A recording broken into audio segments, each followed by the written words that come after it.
Good evening.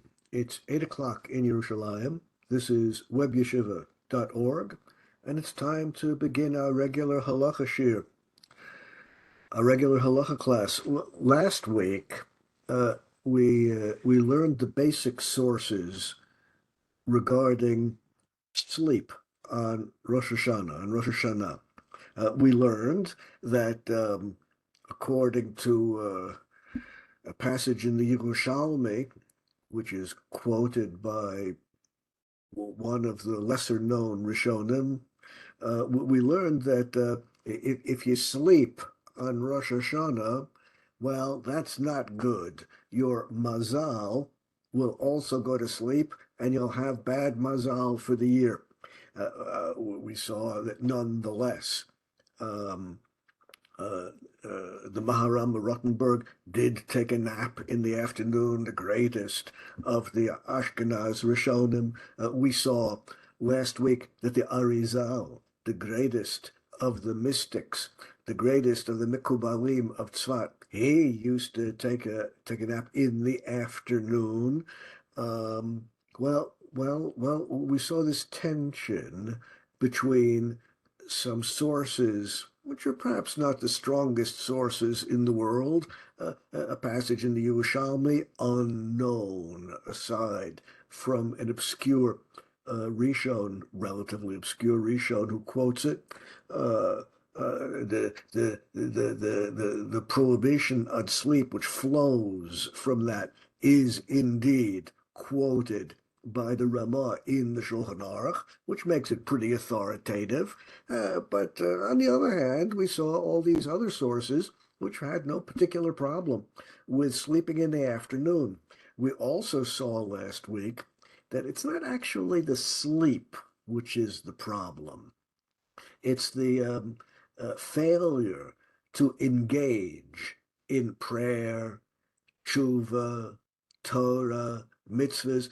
Well, that's what you're supposed to be doing all the time, every day of the year, but especially on Rosh Hashanah, when you are being judged by the supernal court, by the heavenly court. Of course, you don't want to desist. You don't want to refrain from Torah, tshuva, tefillah, mitzvahs on a day like that when you are being judged. And therefore, we saw Yoshev Bottle, just sitting, wasting time, is as bad as sleeping, according to those who say you shouldn't sleep. Okay, those are all the basic ideas we saw last week. Now we're going to turn to the opinions of the modern poskim, beginning in early modern times, and we'll see what they do with this as far as bottom line conclusions are concerned. Let's get it on screen. Yeah. First, is this correct? Yep. First, we begin with the Chai Adam. Chai Adam, written by Rav Avram Danzig. Rav Avram Danzig, Rav Avram Danziger.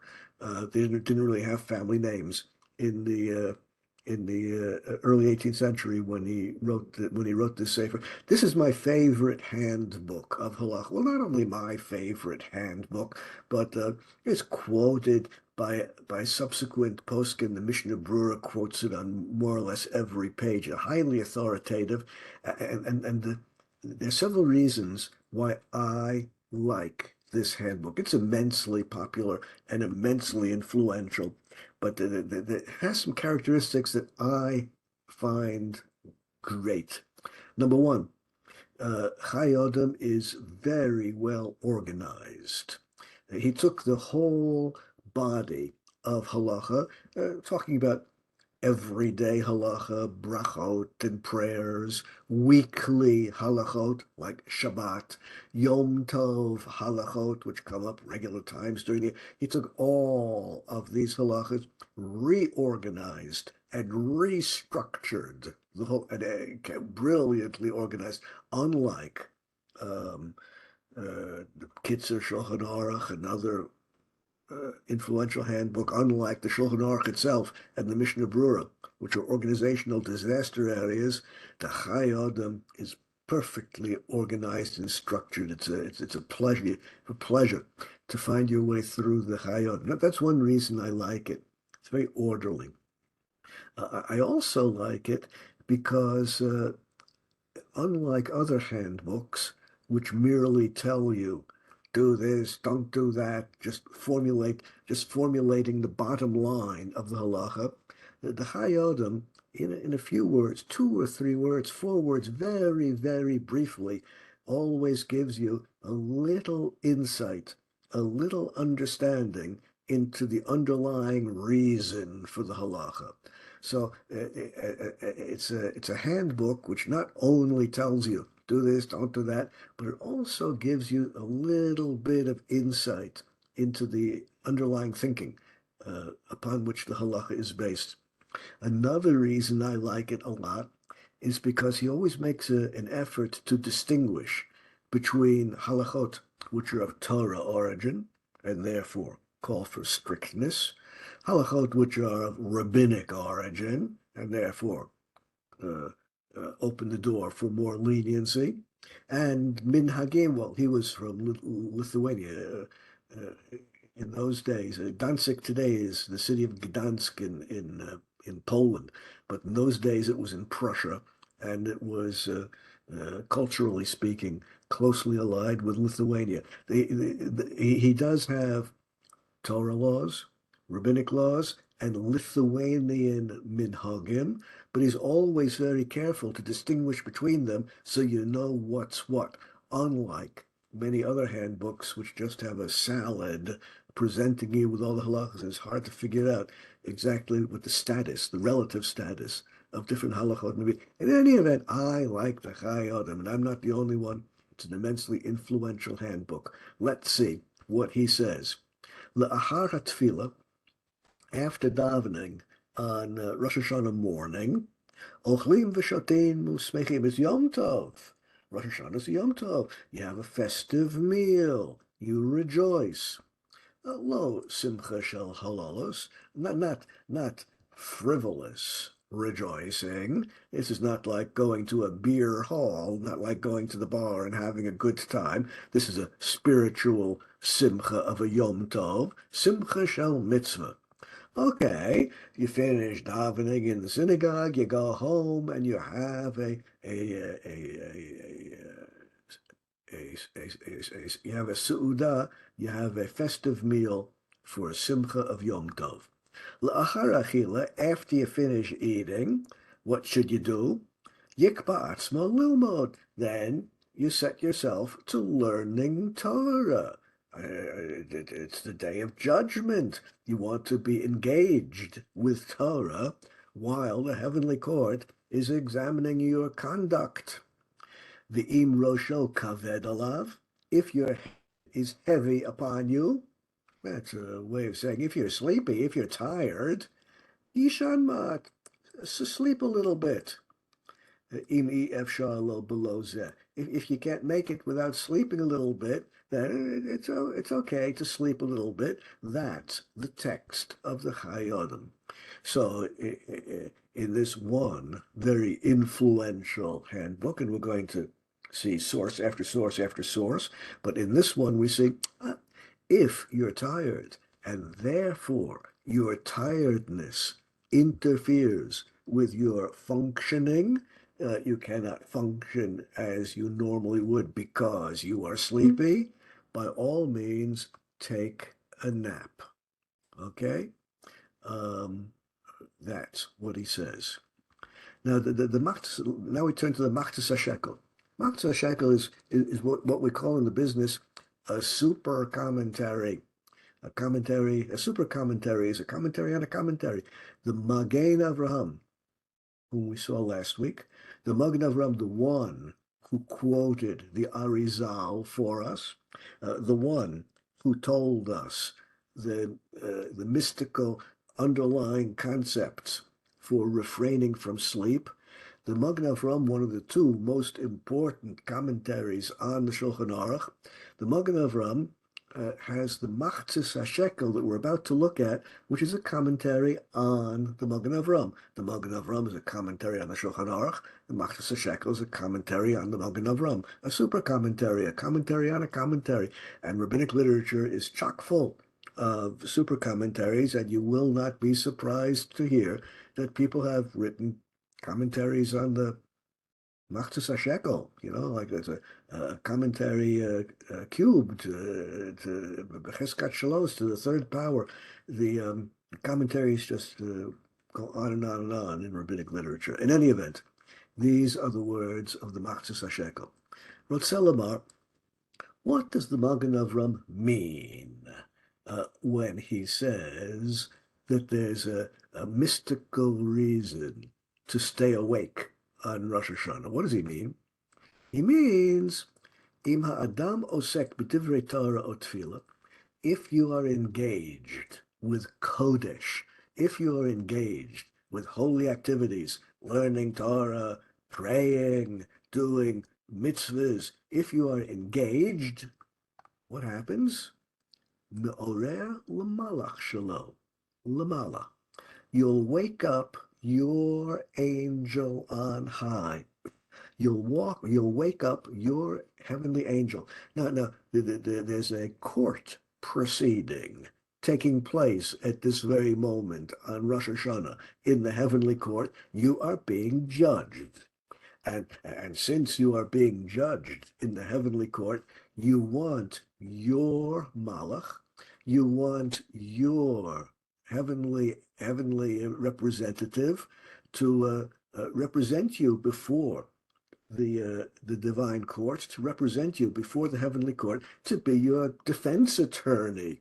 And well, you have to empower your defense attorney, your sanigor, as rabbis use the Greek term sanigor for defense attorney. You have to empower your angel. And where do angels come from? I mean, from the mystical point of view, every time you engage in Torah and mitzvahs, you are empowering your angel. And therefore, and especially on Rosh Hashanah, you want to empower your heavenly malach, your heavenly angel, to represent you, to defend you before the heavenly court, which is judging you on Rosh Hashanah. And therefore, when the Magen Avram says that there's a mystical basis to refraining from sleep, what he means is, Rotzel Omar, what the Magen Avram intends to tell us is that your engagement in Torah and mitzvahs will empower your heavenly malach, who will then pray for you. Masha Enkein Yashen. If you sleep, then you're not empowering your heavenly representative. And on this day, above all other days, on Rosh Hashanah, you want your malach to be on his toes, her toes, its toes. You want your malach to be empowered. Imkain, it follows. Cambieto air. Even if you're awake, or bottle, but you're just sitting around wasting time, Eino Me'ora Malach. Well, you're not going to empower, you're not going to wake up, you're not going to empower your angel if you're just wasting time on Rosh Hashanah afternoon. Wasting time is no better than sleeping. It's not the sleep which is bad.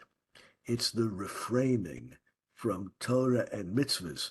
It's the refraining from Kedusha activity, which is bad on Rosh Hashanah. That's the day you want to devote as much as possible to Kedusha.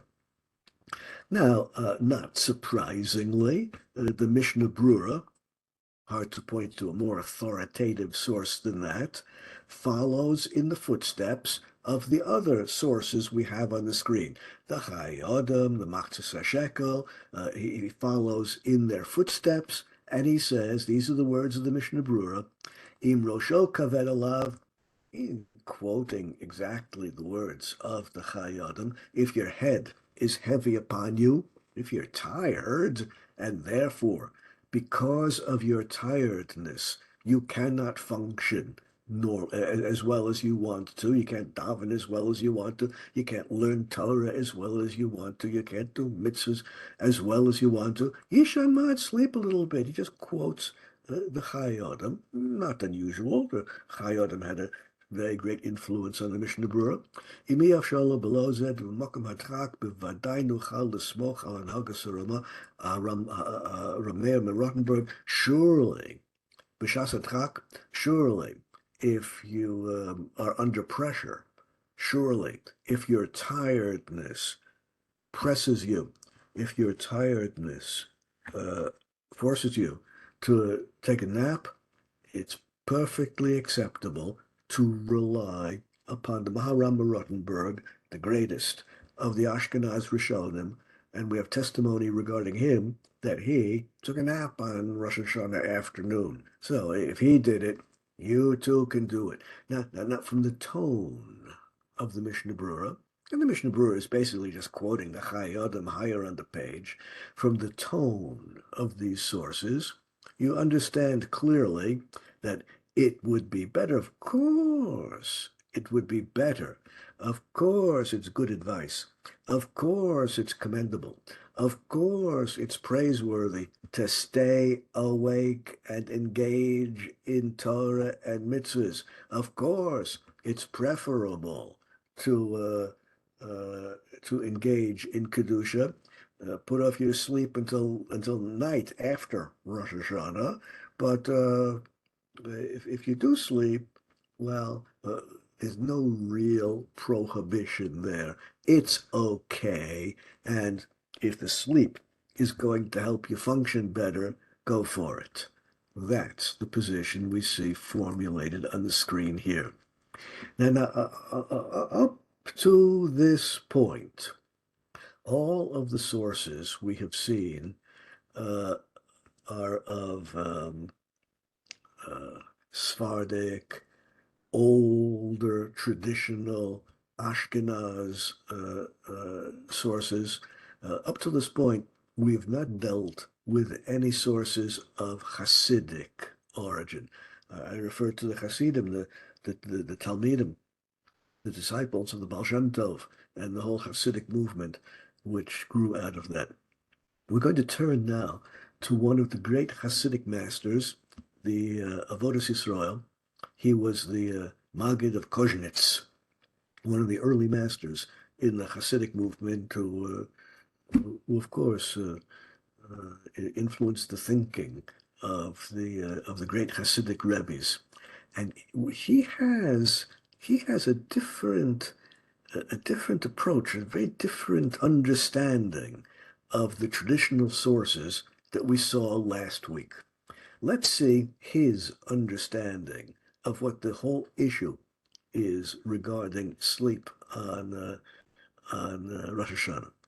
The Avodas Yisrael, the Maggid of Koznitz. These are his words.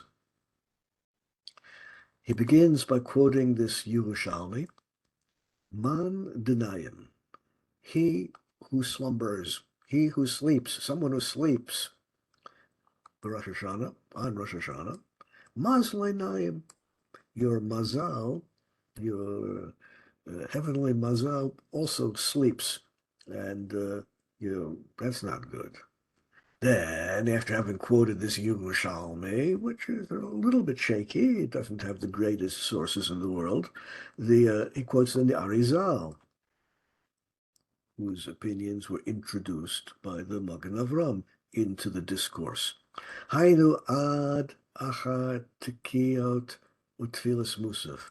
Now, when we read the words of the Arizal last week, when we read the words, we had the clear impression that he was permitting sleep, permitting taking a nap after midday. Midday, when the sun is exactly halfway between sunrise and sunset, exactly in the middle of the sky, that's midday. And we had the clear impression that sleep was bad in the first half of the day, but acceptable in the second half of the day, according to the Arizal. That's the impression we had when we read his words last week. But the Maggid of Koznitz understands the Arizal very differently, and therefore understands the Magen Avram, who quotes the Arizal very differently. Here's the understanding of the Maggid of the Maggid of Koznitz. It's not midday, which permits sleeping. It's not midday, which is the important. There's no particular significance in midday. There's no spiritual difference between the part of the day in the morning and the part of the day in the afternoon. There's no significant difference here. It's not. This is not a calendar question where you look up on the calendar exactly when midday happens to be on Rosh Hashanah this year. Rather, the tefillot on Rosh Hashanah are very long. The tefillot on Rosh Hashanah are the longest of any day of the year. Musaf is a long, complicated prayer on Rosh Hashanah. And the tekiyot, the blowing of the shofar, and the reading of the Torah, and everything else takes a long time. And therefore, the prayers in the synagogue and the blowing of the shofar in the synagogue, this all takes until around noontime. But it's the tefillot and it's the blowing of the shofar which is important. And therefore, when you have completed the tefillot of Rosh Hashanah morning, and when you have completed the mitzvah of shofar on Rosh Hashanah morning, after you have completed the prayers and the shofar blowing, that's when it's okay to go to sleep. If your synagogue, if your prayers and tefillah go into the afternoon beyond midday, well, of course you can't go to sleep while you should be engaged in the prayers and in the blowing of the shofar. If in your synagogue they started earlier and they went a little faster and they finished before Chatzot Hayom, well, once you've finished with the prayers and the blowing of the shofar in shul, it's now okay to take a nap. Why? Why is it that it's the completion of the prayers and the completion of the blowing of the shofar, which is the critical issue? Why? Sha'az nit'orer hamalach. The way you empower your malach, the way you empower your heavenly angel, your heavenly representative, is through the prayers and through the Tkiyah Shofar. Ah, that is what's different on Rosh Hashanah compared to every other day of the year.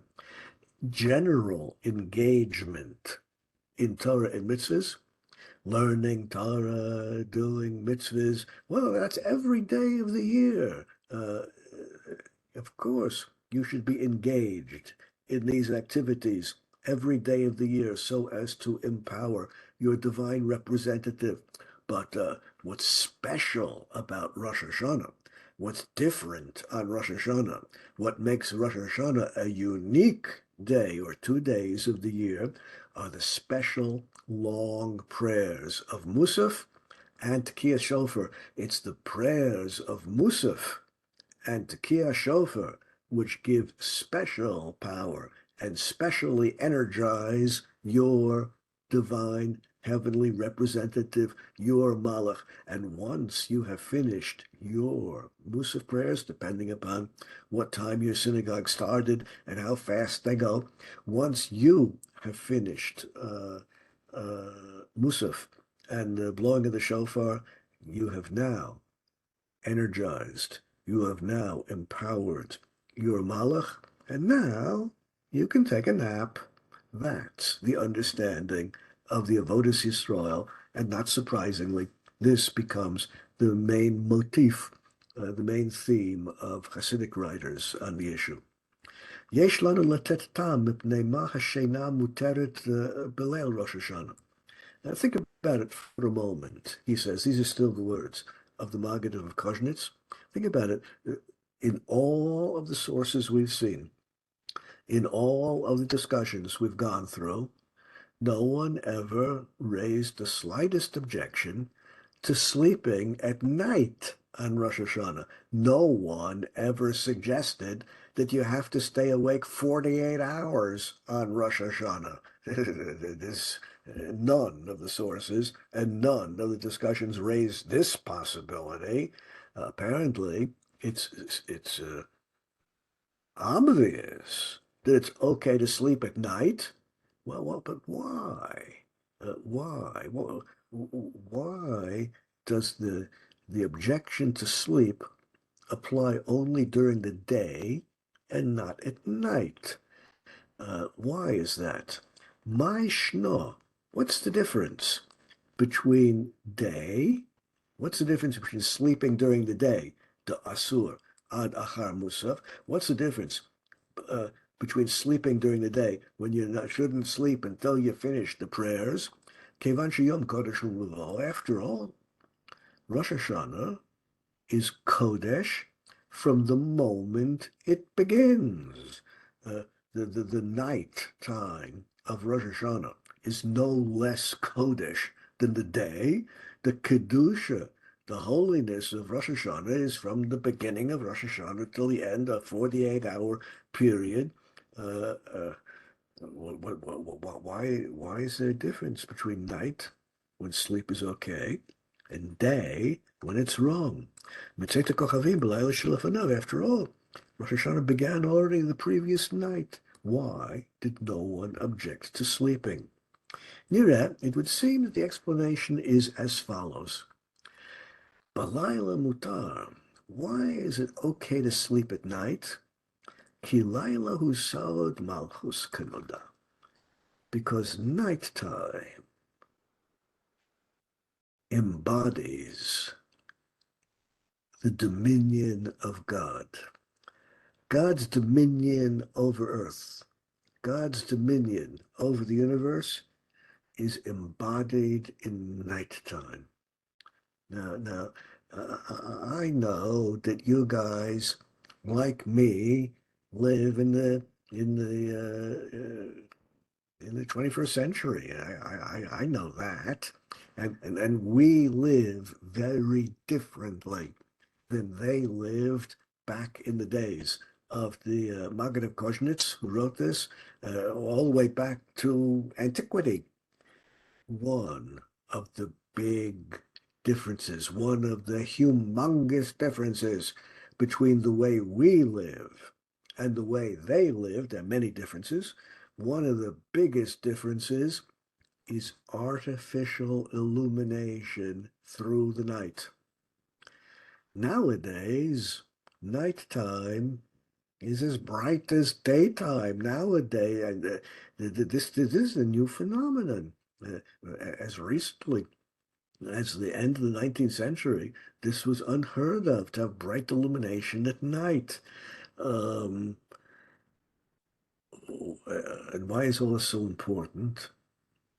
Because in pre-modern times, before there was artificial illumination at night, anyone who would turn his gaze, anyone who would turn her gaze to the heavens would see the magnificence, the glory of all the stars. We who live in cities, towns, and villages where there's artificial illumination at night, we hardly see any stars in the firmament. If you're hiking once, traveling somewhere outside of town, distant from any artificial illumination, then you will see what they saw every night, the magnificence of the heavens displaying the greatness and the power of HaKadosh Baruch Hu. Nighttime has embedded in it awareness of the greatness of HaKadosh Baruch Hu. And that's true at night, when the magnificence and the greatness of the firmament is visible to, or was visible to everyone in those days. Ein basod bechinas sheina b'Rosh Hashanah. Well, since nighttime is the time when everyone is clearly aware of the greatness of creation, sleep is okay. You don't need any special effort. You don't need any special reminders to know of the greatness of God's creation during the night time. Adrabah, on the contrary,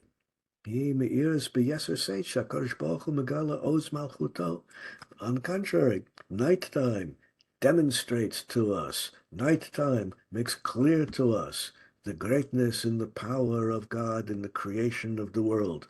Yoshev al kisei mishpat ladun b'shamayim ima'al v'aretz mitachat. During nighttime, it's obvious that God controls the world and he is judging us continuously. That's why it's okay to sleep at night, because of course you are aware of the greatness of God. But during the day, during the day, the greatness of HaKadosh Baruch Hu, the greatness of Bria is hidden from us. You don't see it so easily. That's why you shouldn't sleep on Rosh Hashanah. That's why on Rosh Hashanah you must make a special effort to engage yourself with Kedusha, to make yourself keenly aware of the dominion of HaKadosh Baruch Hu. Kol HaKategoria, Shama Sharia B'Tzvar Hamarom, Rotzim L'Hastir Kedushas HaYotzeh Baruch Hu. During the day, the greatness of God is hidden from us because we cannot see the greatness of the stars. During the day, we must make a special effort to be aware of God's greatness and the greatness of creation. Therefore, therefore, we wake ourselves up. Therefore, we stimulate ourselves. Therefore, we energize ourselves with special tefillot and blowing of the shofar on Rosh Hashanah in order to be makabel, in order to accept upon ourselves the dominion of God.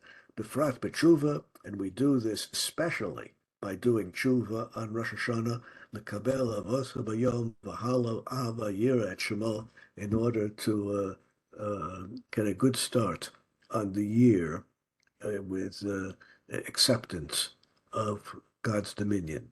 This represents the Hasidic approach. Now you'll notice that the Hasidic approach has two elements which work together. The energizing is not only energizing of your divine malach in the heavens, it's also energizing of us here on earth. It works in both directions, unlike the previous sources we've seen, which are divided on the question of where the energy is being focused, either on the divine malach or on your own self internally. The Hasidic approach on the screen at the moment has both elements incorporated together. Let's go one step further. At this point, I want to turn to what the more recent poskim have to say. Aruch HaShulchan is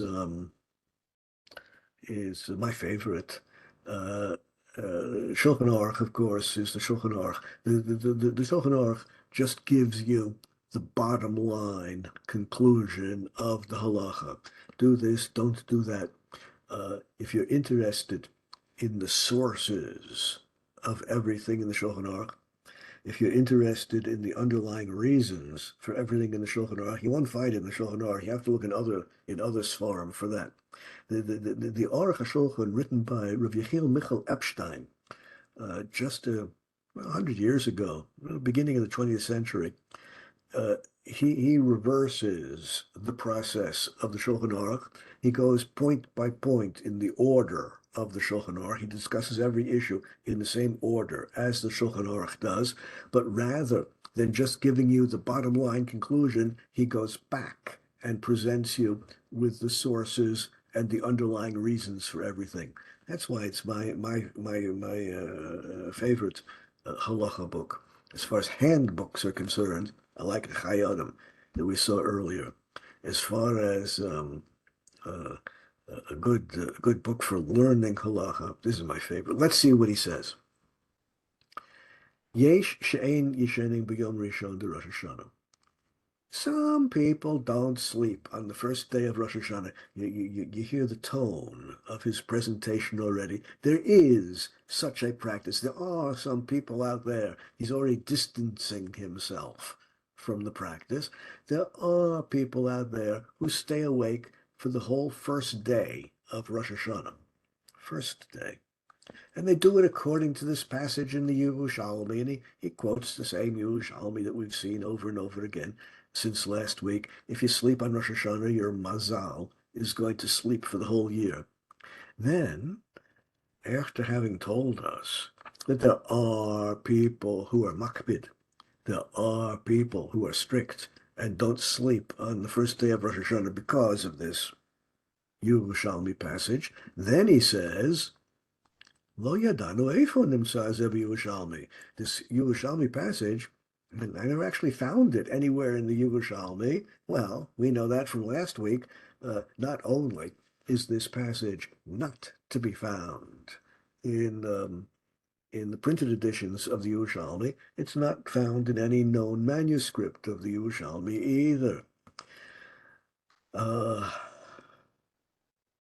Arizal, lo chashal is the great Arizal was unconcerned with this issue, and therefore he took a nap on Rosh Hashanah afternoon. So, as far as halachic sources are concerned, no particular obligation to stay awake. As far as mystical concerns go, no particular reason to stay awake. Amar, the achat kiyah, achat chatzot, kvar nimteku adinim. The Arizal said, once you've finished with blowing the shofar, once midday has passed, well, you've done what you have to do for the day, and now you can take a nap. Oh, so if you want to know what one of the greatest of the 20th century poskim has to say on this issue, well, he knows of the practice to stay awake. He does not attack that. He does not object to it. He just says, I don't see any justification for it, neither in terms of halachic sources nor in terms of mystical sources, and therefore I have no objection, he says, to sleeping in the afternoon. At this point, I'm going to survey the lenient opinions. No, at this point, I'm going to survey the stricter opinions. And after we've surveyed the stricter opinions amongst the poskim, then we'll turn to the lenient ones, led by the Aruch HaShulchan on the previous screen. We begin with the Shalom Kodesh, the Shnei Luchot Abrit, Shnei Luchot Abrit, Shin Lamed Hey, the Shalom HaKodesh. The name of the author was Rabbi Horowitz from Germany, from Frankfurt in Germany. He ended up in Yerushalayim. And he was one of the great authorities in Ashkenaz in Germany who combined greatness in halachic discourse and Kabbalistic discourse. Not many examples of great rabbanim who combined, who achieved greatness in both worlds, the worlds of halacha and the worlds of Kabbalah, but Shalom Kodesh or Horowitz was among the greats in both fields. These are his words. Hashofar me'orer ala tshuva. Shofar moves you, shofar motivates you to do tshuva, to repent. As the Rambam taught us, and we saw this quotation from the Rambam last week. Rambam says, "Af al pi she'tekiyah shofar Rosh Hashanah gezer sakosov," even though the bottom line reason why we do shofar on Rosh Hashanah is because the verses in the Torah command us to do so, even though that's the bottom line reason, because we do what the Torah tells us to do. In addition, remez yeshbo. There's also an important hint being given to us by the blowing of the shofar. Klomar, these are the words of the Rambam, Uru yeshenim mishnaschem nirdamim hakitzu mitardamaschem. Oh, sleepyheads, wake up. Chipsu b'ma'asechem, examine your deeds. Have some introspection. Examine your deeds in the course of the year. Chizru b'tshuva, and repent. Do tshuva. Those are the words of the Rambam. Shofar is a wake-up call. And therefore, this is the basis of the thinking of that passage in the Yerushalmi. If you sleep on Rosh Hashanah, well, that indicates, sleeping on Rosh Hashanah indicates that you are lazy. Well, we don't need much of an explanation for why sleeping on Rosh Hashanah indicates that you are lazy. We don't need much of an explanation for that. It's pretty straightforward. But he brings a verse in Yonah.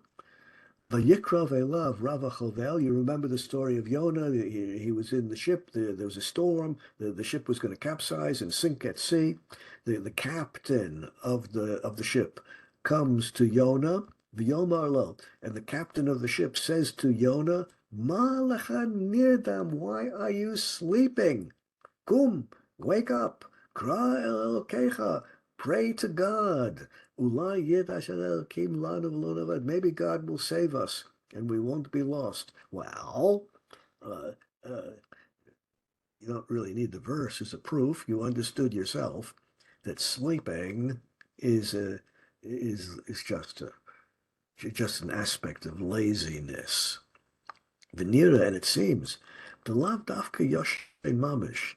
Well, there are many ways to be lazy, not only by going to sleep, when you should be working, when you should be engaged in Kedusha, in Torah, in prayer, in Tshuva. Ella, afilu air, even if you stay awake, the Yoshev bottle, and you're just wasting time. If you're not davening, if you're not learning Torah, well, it's just the same as being asleep, and that's laziness. Adam muad la'olam, bein er, bein yoshin. In halacha, there are two kinds of oxen. There are docile oxen, and there are goring oxen. An ox which has gored in the past has the status of a mu'ad, the status of an ox which is expected to gore in the future, and the owner of that ox better take special care and make sure that that ox doesn't get free and gore someone. And if it happens, the penalties are severe against the owner who should have known that the ox was a gorer and should have taken special precautions to chain it. On the other hand, a docile ox, no particular reason to think it's going to hurt anyone. If a docile ox all of a sudden turns wild and gores someone, the liability of the owner is less, because we have no reason to think that this ox required special chaining, that this ox required special guarding.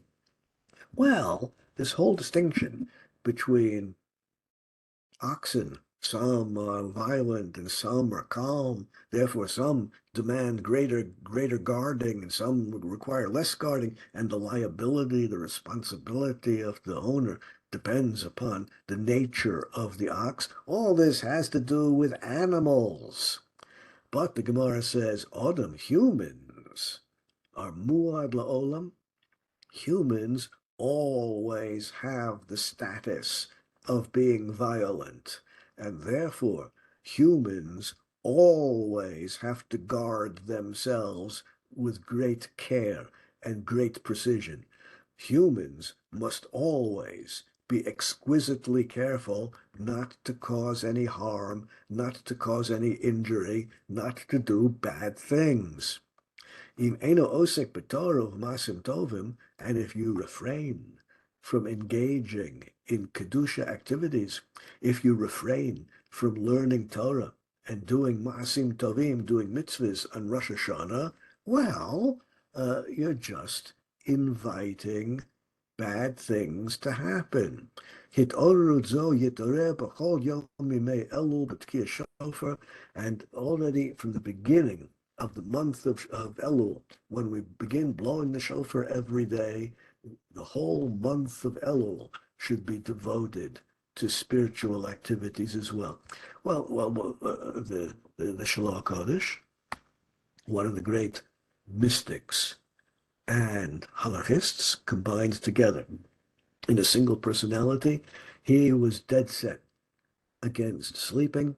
He was dead set against any waste of time on Rosh Hashanah. Let's proceed a little bit further in surveying the stricter opinions. The Mata Moshe,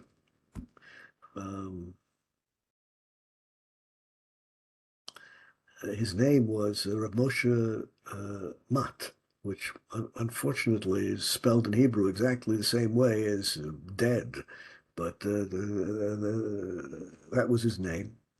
Eastern Europe, 16th century.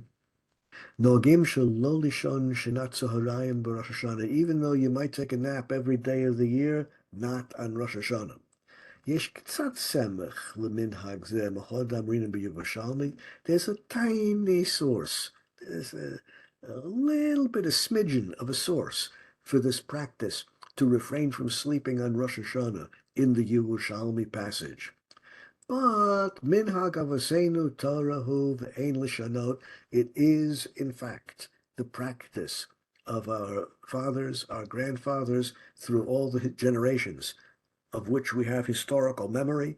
It has been the practice of our fathers and forefathers to refrain from sleeping on Rosh Hashanah, and therefore one should never change any minhagim.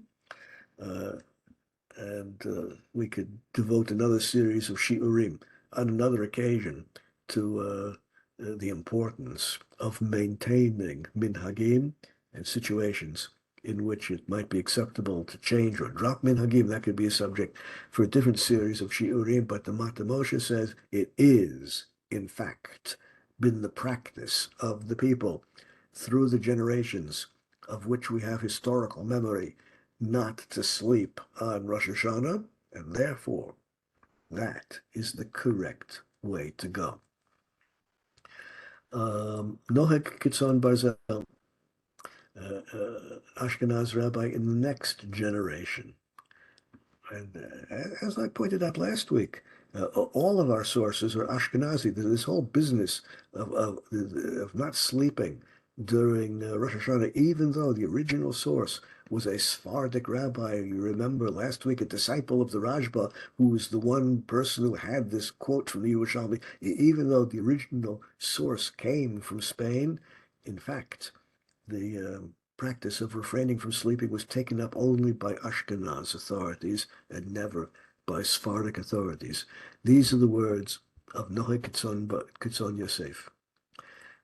Quotes the Yerushalmi. Lefichach, therefore, Nohagim shelo lishon b'Rosh Hashanah demazal shelo yoshen. If you sleep on Rosh Hashanah, your mazal will go to sleep for the whole year. Ve'enu yachol lilmod sanigor b'shvilo, lulamed sanigor b'shvilo, and if you sleep on Rosh Hashanah, you will not be empowering your defense attorney in the heavenly court. Oh, furthermore, kishi yashen nishmato ole lamala, when you sleep, the soul temporarily departs from the body, unlike chas v'shalom, when someone dies, a permanent separation of the soul from the body, but sleep is a miniature form of death, a temporary separation of the soul from the body.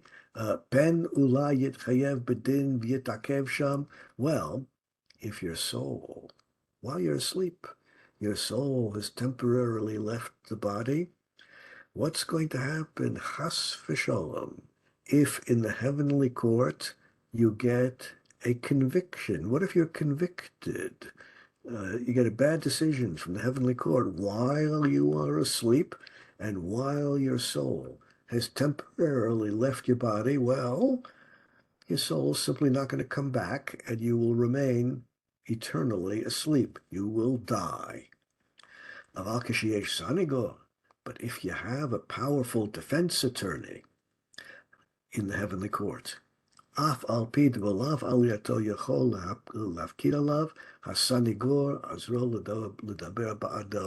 you have a strong defense attorney, that malach, that angel will defend you, and therefore you shouldn't sleep.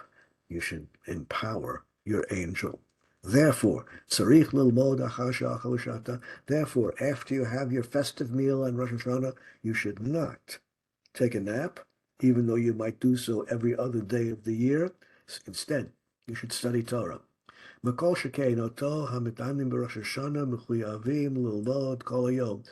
the more so, those who fast on Rosh Hashanah, we could discuss this in another shiur. There was a minhag. There are people who fast on Rosh Hashanah. Therefore, they're not going to have a festive meal. Well, if they're not going to have a festive meal, so you learn Torah the whole day. Misha ein lo hasaga, someone who is not intellectually inclined and therefore cannot learn Torah very well, at least should engage in Kedusha by reciting Tehillim, recite Psalms. Normally, on every other Yontif, we insist on a festive meal because every other Yontif must be divided, part for our Simcha and part devoted to HaKadosh Baruch Hu. And the part devoted to our Simcha is the festive meal. Those who fast on Rosh Hashanah, and this in certain periods of time was quite a common minhag. Well, if you're not having a festive meal on Rosh Hashanah, you're not taking half of the Yom Tov for your own simcha, and therefore you must devote the entire day to HaKadosh Baruch Hu, and therefore, when you're not davening, when you're not in the synagogue praying, you should be learning Torah.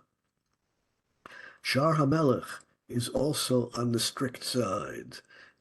He quotes the same Yerushalmi, Avin Chezo, and then he says, I will explain to you the meaning of this Yerushalmi passage.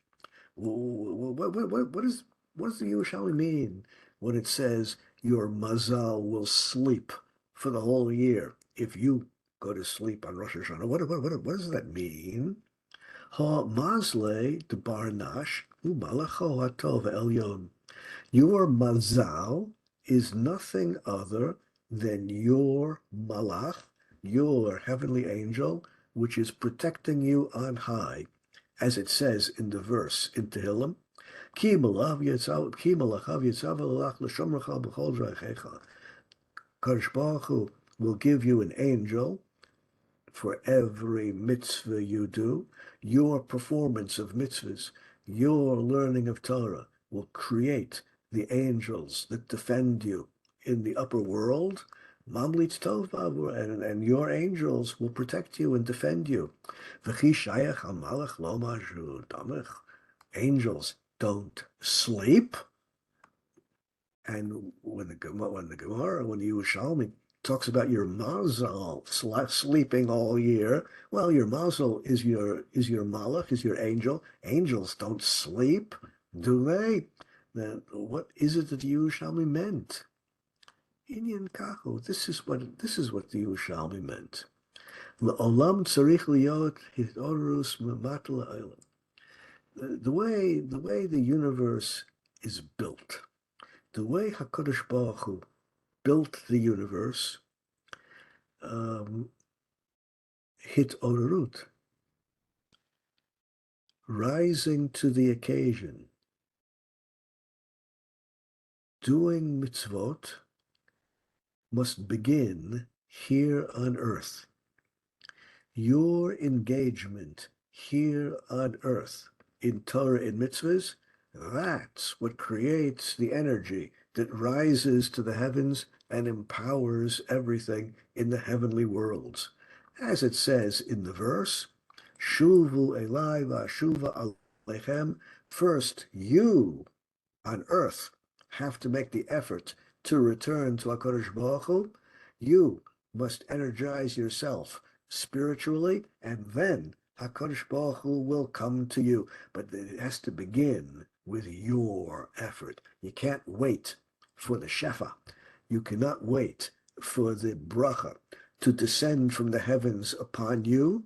You must institute the procedure by beginning with the Kedusha, by beginning with the performance of Torah and mitzvahs, and then the bracha can descend upon you from the heavens. Tzarich Adam le'orer et malacho atov. You have to empower your good angel. Hu yitarer mala mala. You can empower your angel higher and higher and higher. Masha ein kain im damich v'yoshen, unless you are asleep. And if you are asleep, you're not doing any mitzvahs at all. That's a very interesting idea, incidentally, which also deserves a separate shiur. Is there such a thing as doing a mitzvah while you are asleep? The focus of the discussion when the rabbis talk about this particular question is someone who goes to sleep in a sukkah. Is the person who's sleeping in the sukkah performing the mitzvah of living in the sukkah? If so, then there's something very bad about picking that person up and carrying him or her out of the sukkah. If, on the other hand, there's no such thing as doing a mitzvah while you are asleep, then someone who has fallen asleep in the sukkah while sleeping, you're no longer fulfilling the mitzvah of sukkah, and there'd be no objection to someone picking up the sleeping person and taking him or her out of the sukkah. Well, that's a subject for a different discussion. Our author, the Shara Melech, is assuming that there's no such thing as performing a mitzvah while you are asleep. Eno mitarer umata. If you're not creating the spiritual energy here on earth, then nothing's going to happen up in the heavens that will benefit you. That's what the Yerushalmi meant when it said your angel would sleep. Well, the Mata Ephraim is another strict source. The Chidah is another strict source. The Ben Ish Chai is another strict source. Let's just turn to some of the principal lenient opinions. The Halichot Shlomo by Rav Shlomo Zalman Auerbach. He was on anyone's short list of the greatest rabbis of the 20th century. He said as follows. This, incidentally, is a book which he did not write himself. This book was put together by his disciples. They're his words, but the editing and the assemblage, the organization was done by his disciples. Af al pisha amru, even though the Shulchan Aruch says in the name of the Yerushalmi that someone who sleeps on Rosh Hashanah, your mazel is going to sleep all year long. The reason for that is because normally people sleep at night. V'lo amru ela b'shochev lishon lechatchila b'yom. What the Yerushalmi was really talking about is someone who goes to sleep, begins his or her nighttime sleep during the day, but you're going to continue your sleep into the night. Yeah, sure. A lot of people sleep in the sukkah. Going to sleep in the sukkah is surely a mitzvah. But once you have fallen asleep, then the discussion begins whether there's an ongoing performance of the mitzvah while you're asleep. That deserves a separate discussion.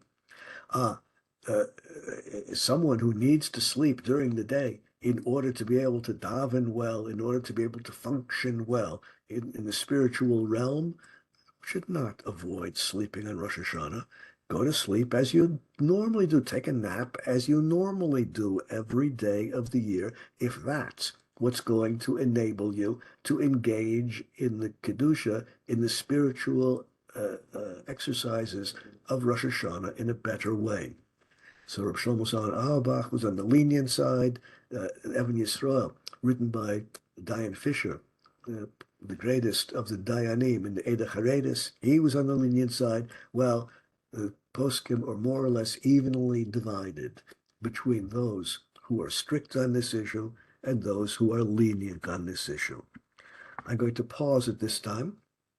And next week, in this time slot, we're going to be talking about eating on Yom Kippur for those who, chas v'shalom, are in situations where you have to eat on Yom Kippur. We're going to talk about the halachic details of eating on Yom Kippur for those who must do so. That'll be for next week. Until then, I wish you a good week and a safe week, and eventually a Shabbat Shalom. Look forward to seeing you all again next week. Shalom. Thank you, Rabbi. You as well. Bye-bye. Thank you very much. Thank You're very you. welcome. You're welcome. Thank you. You're welcome. You're welcome.